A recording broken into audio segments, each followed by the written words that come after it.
राधे भाइयों एवं बहनों, मैं आज आपको मंगलवार व्रत की विधि तथा मंगलवार का व्रत सुना रही हूँ। बोलो हनुमान जी की जय। सर्व सुख, रक्त विकार, राज्य सम्मान तथा पुत्र की प्राप्ति के लिए मंगलवार का व्रत उत्तम है। इस व्रत में गेहूं और गुड़ का ही भोजन करना चाहिए। भोजन दिन रात में एक बार ही ग्रहण करना ठीक है। व्रत 21 सप्ताह तक करें। मंगलवार के व्रत से मनुष्य के समस्त दोष कष्ट नष्ट हो जाते हैं। व्रत के पूजन के समय लाल पुष्पों को चढ़ावे और लाल वस्त्र धारण करें। अंत में हनुमान जी की पूजा करनी चाहिए तथा मंगलवार की कथा सुननी चाहिए। मंगलवार व्रत कथा। एक ब्राह्मण दंपत्ति के कोई संतान ना हुई थी, जिसके कारण पति पत्नी दुखी थे। एक ब्राह्मण हनुमान जी की पूजा हेतु वन में चला गया। वह पूजा के साथ महावीर जी से एक पुत्र की कामना प्रकट किया करता था। घर पर उसकी पत्नी मंगलवार व्रत पुत्र की प्राप्ति के लिए किया करती थी। मंगल के दिन व्रत के अंत में भोजन बनाकर हनुमान जी को भोग लगाने के बाद स्वयं भोजन ग्रहण करती थी। एक बार कोई व्रत आ गया जिसके कारण ब्राह्मणी भोजन ना बना सकी, तब हनुमान जी का भोग भी नहीं लगाया। वह अपने मन में ऐसा प्रण करके सो गई कि अब अगले मंगलवार को हनुमान जी को भोग लगाकर अन्न ग्रहण करूंगी। वह भूखी प्यासी 6 दिन पड़ी रही। मंगलवार के दिन तो उसे मूर्छा आ गई। तब हनुमान जी उसके लगन और निष्ठा को देखकर प्रसन्न हो गए। उन्होंने उसे दर्शन दिया और कहा, मैं तुमसे अति प्रसन्न हूँ।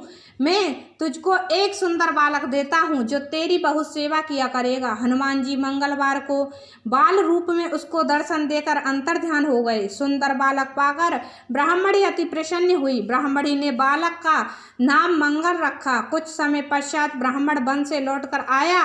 प्रसन्नचित्त सुंदर बालक घर में क्रीड़ा करते देखकर वह ब्राह्मण पत्नी से बोला, यह बालक कौन है? पत्नी ने कहा, मंगलवार के व्रत से प्रसन्न होकर हनुमान जी ने दर्शन दे मुझे बालक दिया है। पत्नी की बात छल से भरी जान उसने सोचा, यह कुलटा व्यभिचारिणी अपनी कलुषता छिपाने के लिए बात बना रही है। एक दिन उसका पति कुएं पर पानी भरने चला तो पत्नी ने कहा कि मंगल को भी साथ ले जाओ। वह मंगल को साथ ले चला और उसको कुएं में डालकर वापस पानी भरकर घर आया तो पत्नी ने पूछा कि मंगल कहाँ है? तभी मंगल मुस्कुराता हुआ घर आ गया। उसको देख ब्राह्मण आश्चर्यचकित हुआ। रात्रि में उसके पति से हनुमान जी ने स्वप्न में कहा, यह बालक मैंने दिया है। तुम अपनी पत्नी को कुलटा क्यों कहते हो? पति यह जानकर हर्षित हुआ। फिर पति पत्नी मंगलवार का व्रत रखकर अपना जीवन आनंद पूर्वक व्यतीत करने लगे। जो मनुष्य मंगलवार व्रत कथा को पढ़ता या सुनता है और नियम से व्रत रखता है, उसके हनुमान जी की कृपा से सब कष्ट दूर होकर सर्व सुख प्राप्त होता है। मंगलवार की दूसरी कथा। एक बुढ़िया थी। वह मंगल देवता को अपना इष्ट देवता मानकर सदैव मंगल का व्रत रखती और मंगल देव का पूजन किया करती थी। उसका एक पुत्र था जो मंगलवार को उत्पन्न हुआ था। इस कारण उसको मंगलिया के नाम से बोला करती थी।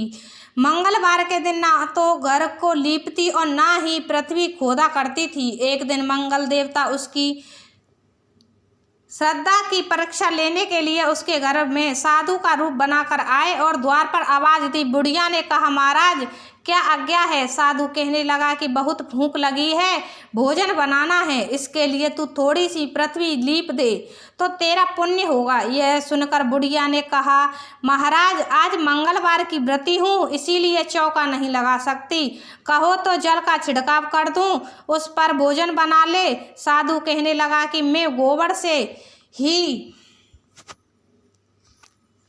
लिपे चौके पर खाना बनाता हूँ। बुढ़िया ने कहा, पृथ्वी लीपने के सिवाय और कोई सेवा हो तो मैं सब कुछ करने के वास्ते उद्यत हूँ। तब साधु ने कहा कि सोच समझकर उत्तर दो, जो कुछ भी मैं कहूँ सब तुमको करना होगा। बुढ़िया कहने लगी कि महाराज पृथ्वी लीपने के अलावा जो भी आज्ञा करेंगे उसका पालन अवश्य करूँगी। बुढ़िया ने ऐसे 3 बार वचन दे दिया।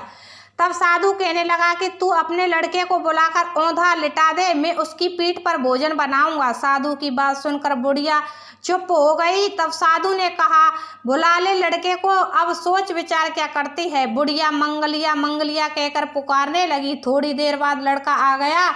बुढ़िया ने कहा, आ बेटे, तुझको बाबा जी बुलाते हैं। लड़के ने बाबा जी से जाकर पूछा, क्या आज्ञा है महाराज। बाबा जी ने कहा कि जाओ अपनी माता जी को बुलाकर लाओ।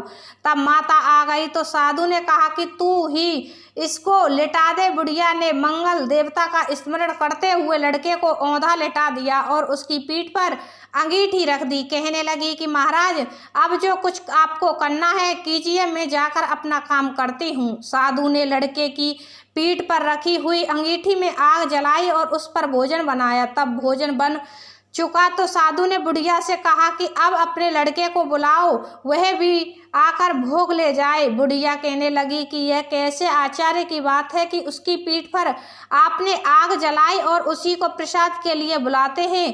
क्या वह संभव है कि अब भी आप उसको जीवित समझते हैं? आप कृपा करके उसका स्मरण भी मुझको ना कराइए और भोग लगाकर जहाँ जाना हो जाइए। साधु के अत्यंत आग्रह करने पर बुढ़िया ने ज्यों ही मंगलिया कहकर आवाज लगाई, त्यों ही वह एक ओर से दौड़ता हुआ आ गया। साधु ने लड़के को प्रसाद दिया और कहा कि माई, तेरा व्रत सफल हो गया। तेरे हृदय में दया है और अपने इष्ट देव में अटल श्रद्धा है, इसके कारण तुमको कभी कोई कष्ट नहीं पहुँचेगा।